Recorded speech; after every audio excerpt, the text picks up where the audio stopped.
Bonjour, chers frères et sœurs. Dans la dernière leçon, on a parlé de notre identité divine et nous avons également parlé de la manière dont Dieu fait des alliances avec nous. Aujourd'hui, on va parler de cette portion qui est le but de la création, les origines de la création, quelques détails sur la création et finalement, comment la connaissance de la création est connectée avec les alliances. Évidemment, on ne passera pas à travers tous les versets et tous les aspects de la création, et là-dessus, je vous exhorte et je vous encourage fortement à lire les Écritures, les sonder, pour trouver par vous-même des choses qu'on n'a pas pu couvrir aujourd'hui qui sont intéressantes.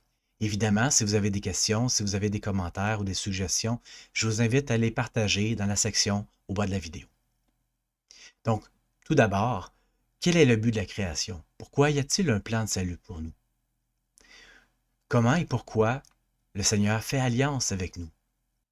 Alors, pour répondre à cette question en partie, nous voyons aujourd'hui les récits de la création. L'aspect à se concentrer, c'est pas sur qu'est-ce que Dieu a créé, mais dans quel but il l'a créé. Comme on l'a vu la dernière fois, où on lit sur les différentes étoiles, les intelligences, dans Abraham 3, les Écritures nous donnent souvent des images visibles pour décrire l'invisible, des exemples physiques pour décrire ce qui est spirituel. Cette méthode d'enseignement est sans doute la préférée de notre Seigneur Jésus-Christ, par les nombreuses paraboles qu'il nous a racontées. Mais les paraboles sont vraiment bénéfiques pour nous que si on en étudie le sens et lorsque nous sommes accompagnés par le Saint-Esprit. Le plan de salut étant lui-même une alliance, la création est donc un moyen pour que nous fassions des alliances avec Dieu. Dans la présentation aujourd'hui, nous allons voir à quelques reprises ces trois aspects que sont, premièrement, les doctrines. Les doctrines sont éternelles, elles ne changent pas. Elles sont en lien avec notre progression éternelle et il n'y en a que très peu. Deuxièmement, les principes. Les principes sont en lien avec les doctrines et donc ne changent pas non plus. Elles donnent une direction générale, mais elles ne sont pas reliées à des actions ou des comportements particuliers. Troisièmement, les applications. Les applications sont la manière dont nous pouvons tirer profit des principes éternels durant notre expérience mortelle. Les exemples d'applications donnés dans cette leçon aujourd'hui ne sont pas exhaustifs. Je vous encourage donc à en trouver d'autres avec la compagnie du Saint-Esprit qui s'appliquent pour vous personnellement. Ce qui est important à garder à notre esprit est que les Écritures sont davantage orientées vers les principes. Les Écritures ne sont pas un manuel sur comment agir, mais nos actions devraient ultimement être fondées sur des doctrines, notamment la doctrine du Christ. Les Écritures devraient être pour nous des références, un outil pour nous orienter vers la bonne source de vérité. Par exemple, la doctrine pourrait être que, par l'intermédiaire de Jésus-Christ, Dieu a créé la terre.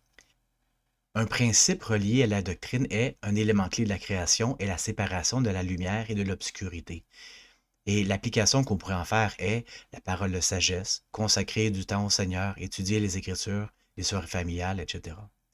En ce qui concerne le principe, la séparation des temps et l'organisation de la création nous enseignent qu'il y a réellement un temps pour chaque chose.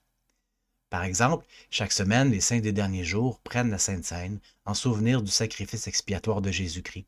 Ce temps nous est donné pour refléter sur notre engagement et nous souvenir de ce que le Seigneur a fait pour nous. Renouveler notre engagement et de prendre sur nous son nom chaque jour. Un autre exemple est que nous pouvons prendre le temps de nous arrêter et de revoir où nous en sommes dans nos buts personnels, où nous en sommes dans notre progression, etc. La prière et l'étude des Écritures sont d'excellents outils dans notre application de ce principe. Richard J. Scott a enseigné: vous avez besoin d'un lieu de retrait, de paix et de silence, où vous pouvez périodiquement réfléchir et laisser le Seigneur établir la direction de votre vie. Il peut sembler difficile de trouver du temps pour méditer avec les pressions quotidiennes de la vie universitaire ou de la vie normale. Pourtant, un moment de réflexion vous confirmera que peu importe la vitesse à laquelle vous avancez, si vous êtes sur le mauvais chemin, cela ne vous servira à rien. Chacun de nous doit périodiquement vérifier ses repères et confirmer qu'il est sur la bonne voie. Notre progression se fait réellement en étapes et séparer la lumière des ténèbres dans notre propre vie est un principe que nous apprenons par la création. On ne suit pas seulement le Sauveur par ce qu'il a fait durant son ministère dans la mortalité. Nous suivons également le Sauveur par ce qu'il a fait et fera du début jusqu'à la fin. Comme à l'école, l'instructeur ou l'instructrice nous donne des travaux à faire. Nous les complétons, puis nous allons les faire corriger. C'est seulement lorsque nous avons compris que nous pouvons continuer. Bien sûr, les autodidactes vont dire « je n'ai pas besoin de me faire corriger ». Mais sur ce point, je vais leur répondre que s'ils ne prennent pas avantage de la correction, ils vont peut-être sans doute arriver à la même connaissance, mais ça va peut-être leur prendre plus de temps, ou ça risque de leur prendre plus de temps. La sagesse est de tirer avantage de notre relation avec Dieu pour atteindre notre plein potentiel avec plus d'assurance. Alors pourquoi il y a plusieurs récits de la création?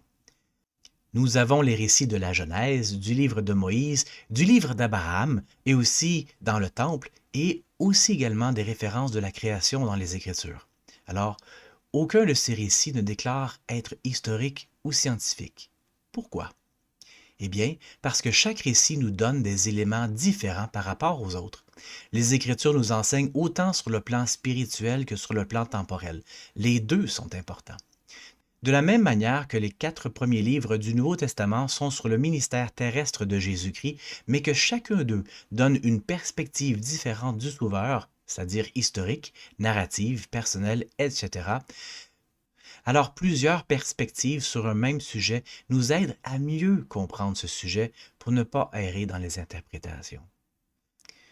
Parlant d'interprétation, on fait souvent cette erreur de regarder l'histoire et les Écritures avec un œil moderne, comme si tout était relatif à nous, à notre époque. Ce qu'il faudrait plutôt faire, c'est de regarder le plan de salut et tous les éléments du plan de salut comme étant relatifs au sacrifice expiatoire de Jésus-Christ. Lorsque nous éloignons le contexte des Écritures par rapport à Jésus-Christ, alors c'est là que nous commençons à errer sur des interprétations des Écritures. Il est important de comprendre l'importance de Jésus-Christ au centre du récit de la création, car tout doit être centré sur Jésus-Christ. Donc, comme nous apprennent les Écritures, le commencement n'est pas le jardin d'Éden. Le commencement est le moment où on était tous esprits, vivant avec notre Père céleste. Le commencement est le moment où nous avons choisi et accepté de suivre Jésus-Christ dans la mortalité, avant que le monde sur lequel nous vivons soit organisé. Alors le Seigneur dit, « Descendons. » Ils descendirent au commencement. Ils, c'est-à-dire les dieux, organisèrent et formèrent les cieux et la terre. Remarquez-vous quelque chose d'intéressant dans ce passage? Comme mentionné plus tôt, chaque récit de la création utilise une perspective légèrement différente. La Genèse, entre autres, vont dire « Dieu dit », qui est une voix unique. Dans la Genèse 2, « l'Éternel Dieu » fait référence à une investiture divine. Dans Moïse 2 et 3, « Moi Dieu », aussi une référence unique à la première personne. Abraham 4 et 5, « les dieux ». Par les dieux, on ne parle pas ici d'un panthéon de divinités auquel nous sommes subordonnés. Le contexte et la particularité du livre d'Abraham est qu'il ne se veut pas exclusif, mais plutôt inclusif. Le terme hébreu original qu'on retrouve dans les récits de la création est Elohim, qui est un terme divin et qui dénote une pluralité, donc un terme singulier qui dénote une connotation plurielle. L'image d'une famille humaine qui attend que Dieu fasse tout pour elle n'existe pas ici. La décision de créer une terre dans le cadre du plan de salut n'était absolument pas imposée. Il y a eu un conseil dans les cieux. Jésus-Christ y était, nous aussi y étions, Satan y était, nous avons tous fait un choix à ce moment-là. Les fondations du plan de salut nous incluent en tant que participants et récipients. Et le principe de participation dans la création n'est pas unique au livre d'Abraham. La connaissance d'un conseil avant que le monde soit créé était connue du temps de l'Ancien Testament. Par exemple, dans le livre de Jérémie, on peut lire que « Qui a donc assisté au conseil de l'Éternel ?» Dans ce passage, Jérémie adresse la question de faux prophètes, que si c'était de vrais prophètes, alors il aurait été appelé comme tel avant que le monde fût. Il aurait été inspiré de ce qu'ils ont vu et entendu dans le conseil de l'Éternel. Dans Abraham 3.22, les intelligences avant que le monde fût, il y en avait beaucoup de nobles et grandes. Nous avons discuté la semaine dernière au sujet de notre existence prémortelle et de notre participation au plan de salut. Il y avait déjà quelques dirigeants parmi les intelligences, c'est-à-dire nous, et plusieurs ont été participants directs de la création.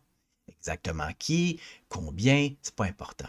Ce qu'il faut comprendre, c'est la nature inclusive de l'œuvre du Père. Également, dans Job 38, 4 et 7, Où étais-tu quand je fondais la terre et que tous les fils de Dieu poussaient des cris de joie? Même si le livre de Job est un livre poétique, cela n'en reste pas moins un livre déclarant des vérités. Nous avons effectivement poussé des cris de joie en acceptant le plan de salut. On était là, on a tous accepté ce qui se passe. Et aussi, dans le Nouveau Testament, Paul répète la même chose. Car s'il est des êtres qui sont appelés dieux, comme il existe réellement plusieurs dieux et plusieurs seigneurs, il faut comprendre aussi que dans le verset suivant, Paul dit que pour nous, il n'y a qu'un seul Dieu, le Père, et qu'un seul Seigneur, Jésus-Christ. On va revoir davantage sur le Conseil des cieux au courant de l'année. Maintenant, on va retourner à la création. Donc, qu'est-ce qu'on apprend sur la doctrine? L'Évangile de Jésus-Christ nous apprend que nous sommes réellement des enfants de Dieu, premièrement par notre origine, mais aussi par nos choix. Parce que tout doit être un choix. Ce choix demandait que nous ayons un moyen d'être rachetés, puisque notre situation nous place dans un contexte de foi avant un contexte de connaissance. Donc, notre situation nous permet de faire des erreurs et nécessite la grâce pour satisfaire la justice. Le principe qu'on a est que parce que nous étions avec notre Père céleste et que nous avons choisi le plan de salut, alors nous avions aussi le choix de participer à cette œuvre depuis le commencement. Et l'application est que parce que nous étions des participants, nous héritons d'attributs du Créateur. Elder Uchtdorf a enseigné: le désir de créer est l'une des aspirations les plus profondes de l'âme humaine. Quels que soient nos talents, notre formation, nos antécédents, nos compétences, nous avons tous le souhait inhérent de créer quelque chose qui n'existe pas. Tout le monde peut créer. On n'a pas besoin d'avoir de l'argent, un poste ou de l'influence pour créer quelque chose de valable ou de beau. Vous pourriez dire: je ne suis pas créatif ou créative. Quand je chante, je suis toujours un demi-ton au-dessus ou en dessous de la note. Je ne sais pas tracer une ligne sans règle. Et le pain que je fais ne peut servir que de briques ou de presse-papier. Si c'est ce que vous ressentez, réfléchissez et souvenez-vous que vous êtes des filles et des fils d'esprit de l'être le plus créatif de l'univers. N'est-il pas remarquable de penser que notre esprit a été façonné par un Dieu infiniment créatif et éternellement compatissant? Réfléchissez à cela. Votre corps d'esprit est un chef-d'œuvre dont la beauté, le fonctionnement et les capacités défient l'imagination. Nous avons été créés dans le but express et avec le potentiel d'avoir une plénitude de joie. Notre droit, par la naissance, qui est aussi l'objectif de notre grand voyage sur cette terre, est de rechercher et d'éprouver un bonheur éternel. L'une des façons de le trouver est de créer des choses. Nous ne sommes pas que des observateurs de la création, nous sommes les acteurs. En tant qu'enfants de Dieu, et pour qu'il y ait des intelligences nobles et grandes, notre apprentissage a vraiment débuté bien avant la fondation du monde. Nous avons des personnalités et des qualités qui étaient avec nous avant notre expérience mortelle. On ne parlera pas ici de tous les détails du plan de salut, mais le voile d'oubli est une partie essentielle de ce plan, que nous avons accepté et auquel nous avons participé et continuons de participer aujourd'hui.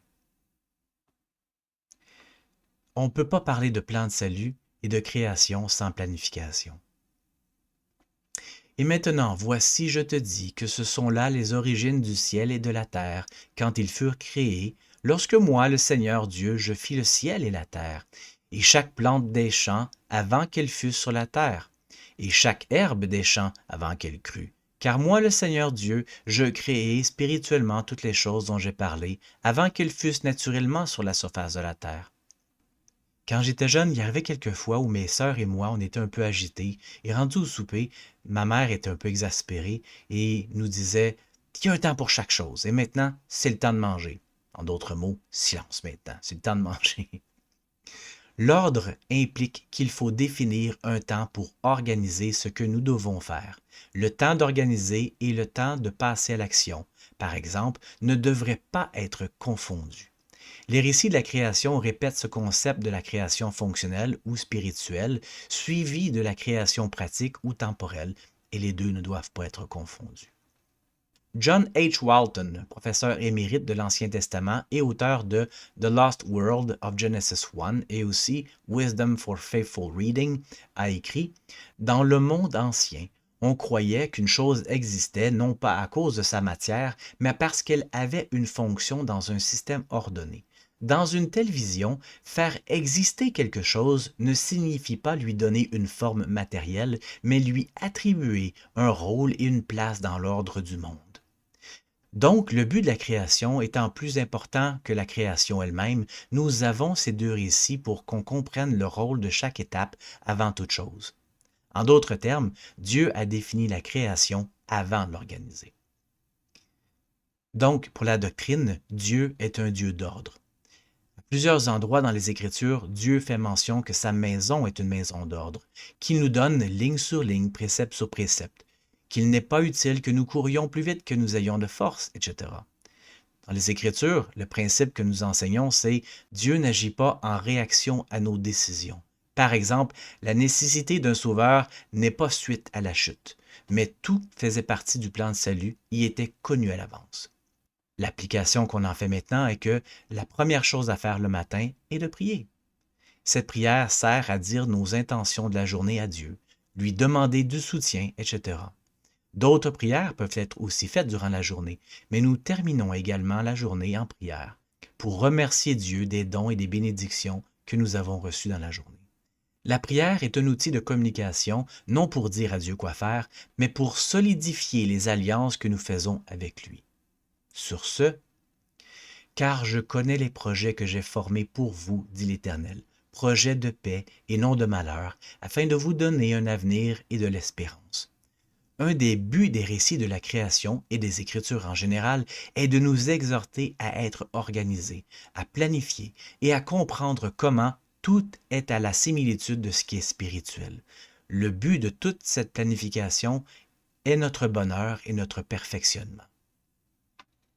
Donc, en résumé, à gauche ici, Genèse 1, on lit sur une planification et à droite, Genèse 2, on lit sur la fin de cette planification. Remarquez ici ce qui se passe après cette planification de la création, juste avant la seconde partie de la création. Il y a un 7e jour. Et les dieux finirent au 7e temps, parce qu'au 7e temps, ils allaient se reposer de tout leur labeur qu'ils, les dieux, étaient convenus entre eux de former. Et ils le sanctifièrent, et telles furent leurs décisions à l'époque où ils convinrent entre eux de former les cieux et la terre. Et les dieux descendirent et formèrent les origines des cieux et de la terre, quand ils furent formés, le jour où les dieux formèrent la terre et les cieux, selon tout ce qu'ils avaient dit concernant chaque plante des champs avant qu'elle fût sur la terre, et chaque herbe des champs avant qu'elle crût, car les dieux n'avaient pas fait pleuvoir la terre lorsqu'ils convinrent de les faire, et n'avaient pas encore formé d'hommes pour cultiver le sol. On pense généralement, peut-être par tradition, que Dieu s'est reposé au 7e jour après avoir formé Adam dans le jardin. Mais les 3 récits de la création, dans Genèse, dans le livre de Moïse et le livre d'Abraham, nous indiquent que le 7e jour était un moment avant que le jardin soit formé. Donc le repos de Dieu n'est probablement pas ce que nous entendons aujourd'hui. Comme exercice, je vous demande de méditer sur la raison et le pourquoi. Mais peut-être pour vous aider dans cette réflexion, à quoi sert le jour du repos du Seigneur? Le repos du Seigneur n'est pas « je prends des vacances puis je ne veux pas être contacté ». Le repos du Seigneur est une opportunité pour lui de nous laisser agir. C'est une question de partenariat.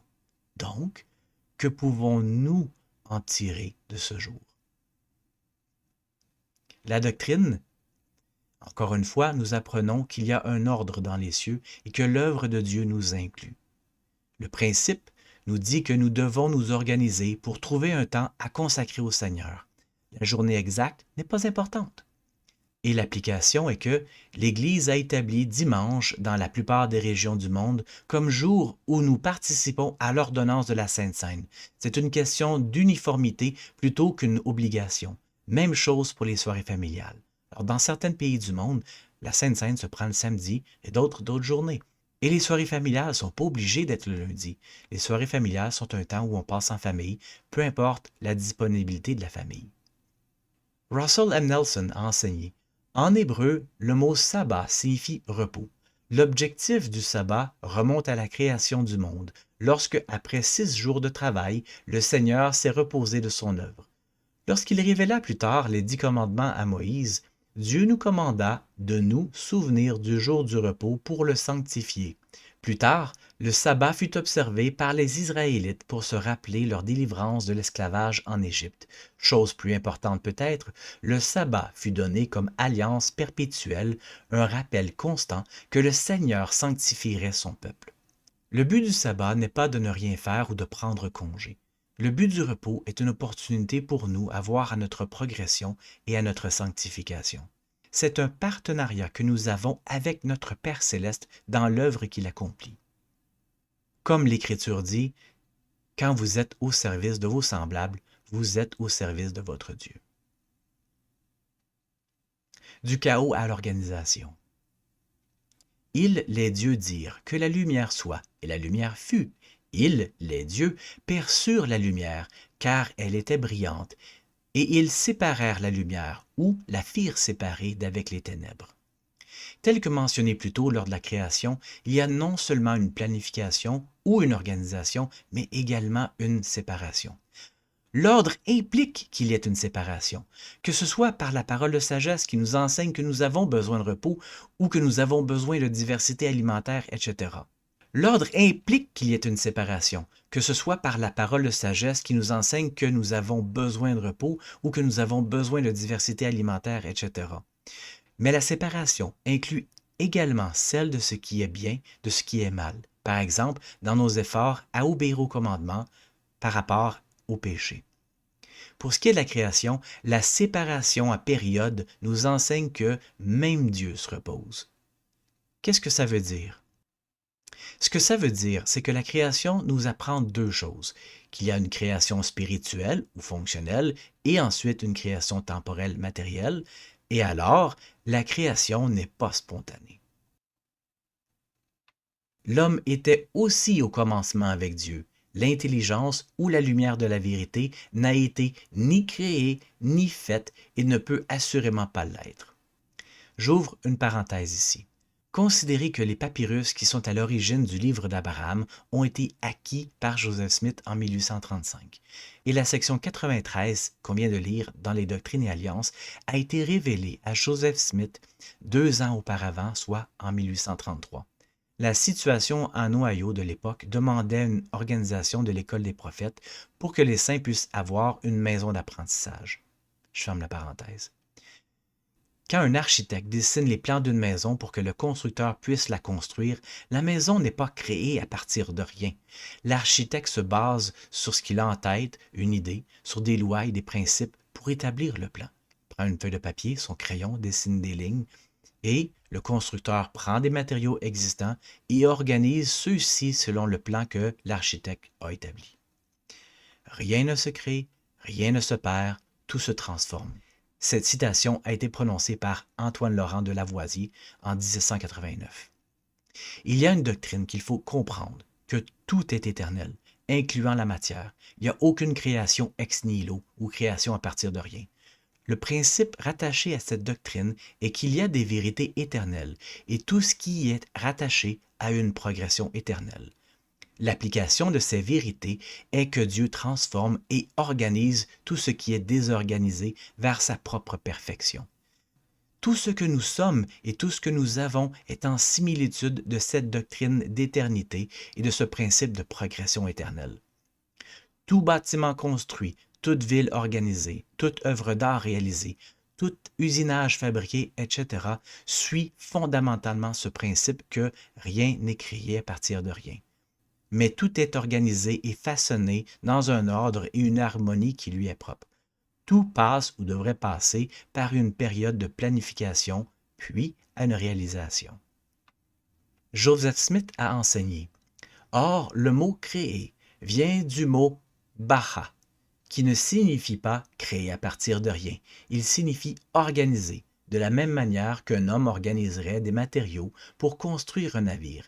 Ainsi, nous en déduisons que Dieu avait des matériaux pour organiser le monde à partir du chaos, une matière chaotique, qui est l'élément et dans laquelle réside toute la gloire. L'élément existait depuis le moment où il existait.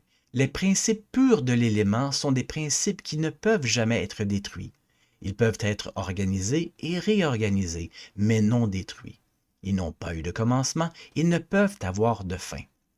Dans l'hébreu biblique, bara ou créer ne signifie pas faire surgir de rien. Il décrit l'action de donner une forme, d'organiser, d'assigner une fonction, comme on l'a vu un peu plus tôt. Même chose en grec biblique avec kitsein. On crée comme on crée un plan, un ordre ou un monde habitable. Genèse 1 suppose qu'il y a déjà quelque chose, des eaux, des ténèbres, un chaos informe. L'idée de créer à partir de rien est apparue au 2e siècle après Jésus-Christ, chez les penseurs chrétiens confrontés à la philosophie grecque. Leur problème n'était pas linguistique, mais métaphysique. Entre autres, si la matière est éternelle, comme chez Platon ou Aristote, alors Dieu n'est pas l'ultime origine de tout. Pour affirmer la souveraineté absolue de Dieu, il pose que même la matière dépend de lui, d'où créatio ex nihilo. Les premiers à formuler cet enseignement clairement étaient Théophile d'Antioche, Irénée de Lyon et plus tard Augustin. C'est une thèse théologique, mais pas une lecture directe du texte hébreu. Entre autres, la Bible commence par le chaos. La philosophie, elle, voudrait que la Bible commence par le néant. Maintenant, Adam et Ève. Et les dieux tinrent conseil entre eux et dirent : Descendons et formons l'homme à notre image, selon notre ressemblance, et nous lui donnerons domination sur les poissons de la mer, sur les oiseaux du ciel, sur le bétail, sur toute la terre et sur tous les reptiles qui rampent sur la terre. Ainsi donc, les dieux descendirent, organiser l'homme à leur image, le former à l'image des dieux, former l'homme et la femme. Rappel ici, frères et sœurs, il n'y a pas de différence majeure entre le récit de la Genèse et celui du livre d'Abraham. Le terme Dieu de la Genèse est un terme d'harmonie et non quelque chose de singulier. Lorsque nous lisons Dieu dit, le verbe utilisé est pluriel, Elohim. Il est inclusif. Il y a la présence de plusieurs participants. Les termes faisons l'homme ou formons l'homme ne veut pas dire que Dieu a organisé un mâle seulement, ni même que notre Père est autant masculin que féminin. Le premier terme ici est Adam, qui veut dire entre autres l'humanité, et les autres sont les genres masculin et féminin, hommes et femmes. Alors la doctrine est que notre corps sont à l'image de nous-mêmes en tant qu'esprit et aussi à l'image du Père et de Jésus-Christ. Le principe, lui, on le lit dans 1 Corinthiens 11, la femme n'est pas sans l'homme, ni l'homme sans la femme dans le Seigneur. Et l'application qu'on en fait est que nous voyons cette même organisation dans l'Église où nous sommes tous des participants de l'édification du royaume de Dieu sur la terre. Même si nos rôles et nos responsabilités diffèrent, nous sommes, ou devrions être, tous unis dans cette même œuvre de Dieu. En ce sens, on est tous responsables du bien-être de tous et chacun, incluant nous-mêmes. Angela Ashurst-McGee a enseigné « La phrase traduite par « aide correspondante » ou « helpmeet » qu'on lit dans la Genèse au verset 18 et 20 provient de deux mots hébreux, « ezer » et « kenetgo ». « Ezer » signifie « aide », mais d'une manière distincte. En anglais, un aide est parfois perçu comme quelqu'un occupant une position inférieure, mais Ezer décrit la force. Cela suggère que la personne a le pouvoir de secourir les autres. Ezer est utilisé 21 fois dans l'Ancien Testament, décrivant toujours une personne ayant la capacité de permettre à quelqu'un d'aider, de protéger ou de secourir. Dans la plupart de ces cas, Ezer décrit la manière dont Dieu offre son aide pour sauver l'humanité. Également, David Friedman, un scientifique, a écrit « Quand Dieu crée Ève à partir de la côte d'Adam, son intention est qu'elle soit, contrairement aux animaux, une puissance ou force égale à lui. Je pense qu'il n'y a pas d'autre façon de comprendre l'expression « Ezer kenetgo » qui puisse être défendue de manière plus simple et sans perdre le sens. La traduction traditionnelle est fondée sur une nuance tardive de Ezer, c'est-à-dire aide, qui n'est pas justifiée dans le contexte. Alors on voit ici que les Écritures placent réellement l'homme et la femme comme création au même moment. Russell M. Nelson a enseigné « Le salut signifie être sauvé de la mort physique et de la mort spirituelle. L'exaltation signifie obtenir le plus haut état de bonheur et de gloire dans le royaume céleste. Il a aussi enseigné, alors que le salut est une affaire individuelle, l'exaltation, elle, est une affaire familiale. On voit dans toutes les choses un aspect important de la création en lien avec les alliances. Dieu fait alliance avec nous. Mais comment comprendre cette alliance étant coupé de la présence de Dieu? Dieu commande à l'homme et la femme de faire alliance avec l'un et l'autre. Le but du mariage et le but d'un scellement pour le temps et pour l'éternité est de montrer à Dieu notre capacité d'honorer, de respecter et de garder une alliance de façon concrète. Le principe est important à comprendre. Si nous ne sommes pas en mesure de garder l'alliance du mariage avec quelqu'un d'imparfait, étant imparfaits nous-mêmes, alors comment espérer vouloir garder une alliance avec quelqu'un de parfait? En conclusion, et les dieux observèrent les choses auxquelles ils avaient donné des ordres jusqu'à ce qu'ils eussent obéi. Et les dieux virent qu'ils étaient obéis, que leur plan était bon. Et les dieux dirent, nous ferons toutes ces choses que nous avons dites, et nous les organiserons, et voici, elles seront très obéissantes. Les versets 18 et 21 adressent particulièrement les luminaires et les poissons, mais nous voyons qu'au verset 31, ce même principe d'obéissance s'adresse également à nous. Dans Abraham 3, verset 25, qu'on a lu la semaine dernière, nous les mettrons ainsi à l'épreuve pour qu'ils voient s'ils feront tout ce que le Seigneur leur Dieu leur commandera. Tout ce qui est symbolique ou semble symbolique ont en réalité un parallèle spirituel. L'histoire suivante a été racontée par Jésus-Christ alors qu'il voulait leur enseigner la fidélité et la responsabilité morale. L'histoire de Lazare et de l'homme riche. Le riche dit, « Je te prie donc, Père Abraham, d'envoyer Lazare dans la maison de mon père, car j'ai 5 frères, et c'est pour qu'il leur rende témoignage de ces choses, afin qu'ils ne viennent pas aussi dans ce lieu de tourment. » Abraham répondit, « Ils ont Moïse et les prophètes, qui les écoutent. » Il dit, « Non, non, Père Abraham, mais si quelqu'un des morts va vers eux, ils se repentiront. » Et Abraham lui dit, « S'ils n'écoutent pas Moïse et les prophètes, ils ne se laisseront pas persuader, même si quelqu'un des morts ressuscitait. » Dieu nous laisse par nous-mêmes pour notre propre progression. Nous avons amplement pour comprendre nos origines, notre but, notre potentiel divin. Mais non seulement ça, vers qui nous tourner pour demander lorsque nous manquons de sagesse. C'est notre responsabilité personnelle de rechercher sincèrement les vérités contenues dans les Écritures et de ne pas toujours vouloir des signes avant de faire le moindre effort. Les signes et les prodiges sont bien, mais ça ne devrait pas remplacer notre volonté à trouver les vérités par nous-mêmes. La création est rattachée à cette alliance que, si nous obéissons au commandement de Dieu, alors nous sommes réellement héritiers de tout ce qu'il a et de tout ce qu'il est.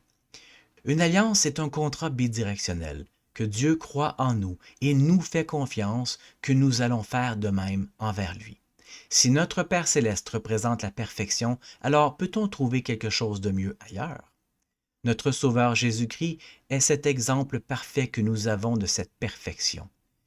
Il est le Créateur comme on peut l'être. Il obéit à notre Père céleste comme nous pouvons l'obéir. Et il est retourné dans la présence du Père comme nous pouvons y retourner. Je témoigne qu'il y a une myriade de parallèles dans ce monde en similitude des choses spirituelles et éternelles, et je témoigne de la sagesse que nous trouvons dans les Écritures. Le plan de salut est réellement un plan de sagesse et un plan de bonheur. L'exemple que Jésus-Christ nous donne est consistant avec toutes ces choses, et j'en témoigne. Au nom de Jésus-Christ, Amen. Frères et sœurs, je vous invite à commenter si vous avez des questions ou des suggestions, ou même à partager si vous croyez que ces choses ont été utiles pour vous. Par le pouvoir du Saint-Esprit, nous pouvons connaître la vérité de toutes choses. Alors, bonne lecture, bonne étude, bonne semaine, que Dieu vous bénisse.